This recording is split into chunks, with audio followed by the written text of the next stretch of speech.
Okay, Coach Lester, OAC 2019. Were you at a high school tournament yesterday, first things first? No, we actually had the weekend off. We planned on being down in Columbus, didn't go our way, so had a free weekend off, but I guess as a wrestling coach, you never do. So now I'm here checking out our junior high guys, supporting them, and watching them kick some butt. You look at, St. V, bringing you in as a head coach. I like to call that a power move, by the way, because that's a power move. Yeah. When I bring in an Olympian to coach my guys and a guy who's from the area, right, bring you back from Colorado. Colorado was your last stop before coming back from Ohio? Yes. To Ohio? Yep. Okay, so bringing you here, putting you on at St. V, head coach. I tell you what, the product I saw on the mat at the GIT, I like some of the guys. You got guys, man. Oh, we're rolling. The guys are buying into the program. They're buying into themselves. So it's fun to start watching them, come along and really start to hit some of the techniques and the mentality, we're preaching as a staff. So it's fun to watch. It's really fun. Doing the double duty, like you could have taken the weekend off. You didn't have to come here today. How important is it to come here and see the future St. V guys? It's good, the guys love it when the high school guys and the coaches come and support them, or support them in the room, things like that. So I had the weekend off. I had to get up here and make sure that I see these guys, especially qualify, for the state tournament. I want to see them do well. So I made my way up here, and I'll be up here all day until last guy wrestles. Okay, so one of the greatest youth clubs in all of America is not there anymore, North Akron. What happened was some of the guys migrated to you guys to Shamrock Wrestling Club, which feeds St. V, right? That's basically what happened, right? Correct. How important is it to kind of keep that thing going in Akron for you guys, a strong youth program? Well, it's the most important thing. You have to have a feeder program. We're a little different. We're a private school, and so we don't have a junior high that connects on or whatever. So we have to have a really strong club to make sure we're getting the guys in. So, I like to get the guys in 5th grade, get them into, the program, the type of wrestling that I want, and keep them all the way through. That's the hard part, It's a private school, you got tuition, you got people traveling from, an hour away, but you get the guys who really want to be there and they buy in, you keep them through the club, and that's the way to go. I saw Weimer the other night for Ashland. That guy can roll. Oh, yeah. That guy's a scrambling freak, man, right? Yeah, and he's really good. He's one of those guys that really bought into really learning how to wrestle. He knew how to wrestle, he knew the moves, but really learning the positioning and things like that. And it's going to pay off for him in college. And it's exciting. He's doing well in college, but I think, his last 3 years, he's really going to turn some heads there. What do you think of this OAC, Ohio Athletic Committee? They put together one heck of a tournament. It's crazy. It's a meat grinder, right? It is crazy. And you didn't have this. No, but I think it started probably around my junior year of high school. I remember I went with Kyle Ott and Drew Hopfer, and we handed out the awards or something. Oh, you were a special guest? Yeah, I was a special guest. That's actually really cool. 2001, yep, 2001, I think. I can't remember. It was a couple of really, really good kids those years, so we got to watch those guys. But yeah, this has turned into crazy, and I got to go to the state tournament over in Youngstown the last couple of years, and it's crazy what they turned this into, and it's great. It's really, really great. You get to see the talent that you're going to be seeing the next year, at the Ohio State tournament and things like that. So I'm glad they put this together, and it's really good for our sport. Definitely good for Ohio. How high is the level of competition?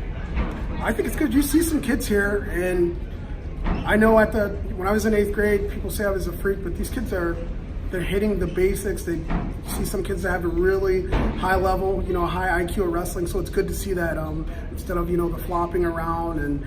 But you see some kids that are hitting the moves, good positioning, chain wrestling. So it's good to see. You're one of the minds I like to hear. Pick your brain on youth wrestling. You've been all over the world. I mean, all the continents that have wrestling that are strong in it. And you see how they develop wrestling at the youth level, right? You've been to Russia, you've been to, you name it, you've been there, right? Yep. China, you wrestled in the World Championships there. It's insane to think about it. 2012 Olympics. Do we develop these kids, and how do we develop compared to how Russia does it, how all these other different nations do it, Uzbekistan, Azerbaijan, Iran? You've been to Iran, right? It's just different. Here it's more wrestling first instead of really learning your body. If I had it my way, any kid who came to me their first year, I'd send them to gymnastics. I'd send them, to a place where they can learn their body. I think that's the biggest difference between our youth wrestlers and their youth wrestlers. I took a group to Denmark last year, and they're 7, 8-year-olds. They're all flipping like they're in the gymnastics, and our guys are like, some of the high school guys can't do that, So the kids learn their body, so when they get in positions, later on in life they get that feel, you know. But I think what we do here is mentality. We build the mentality, the hard work, the bruise, and to go out and fight.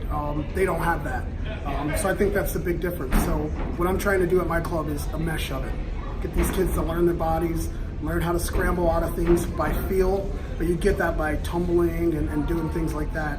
And we're always going to build the mentality to go out and bust your butt and fight all the way through every match. Body awareness. They're big into body awareness. Big time. Okay, that's literally everybody I've ever talked to. You guys all say that. Yeah, so that's what you get into some positions with these guys, and you're like, I'm about to score, and then next thing you know, you're in a position like, how the heck did I get here? And it's just them. They get the feel and things like that. So I tell the guys it's like a dance. Like when you get in certain positions with those guys, it's constant movement. It's fluidity. It's great. So that's what I'm hoping to bring to my club and the high school team.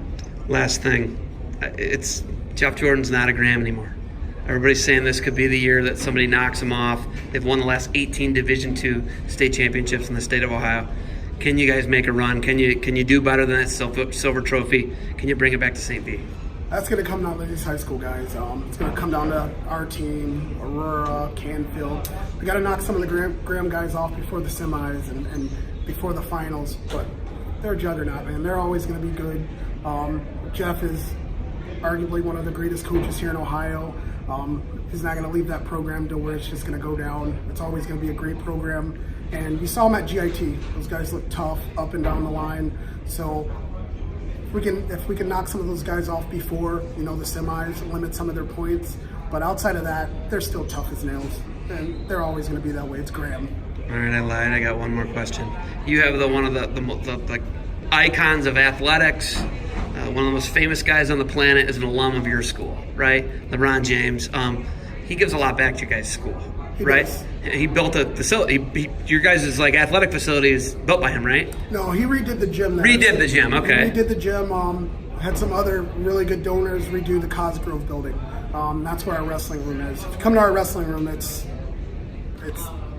on par with some of the better high school wrestling rooms. It's not an oil and tangy room, but we have absolutely everything we need. But he does. He's very generous to the school, more to the school than to athletics, which is good because it helps kids who really wouldn't be able to go there, get in, things like that. So his foundation does a lot, for our school and the community. Do you know him? Oh, yeah.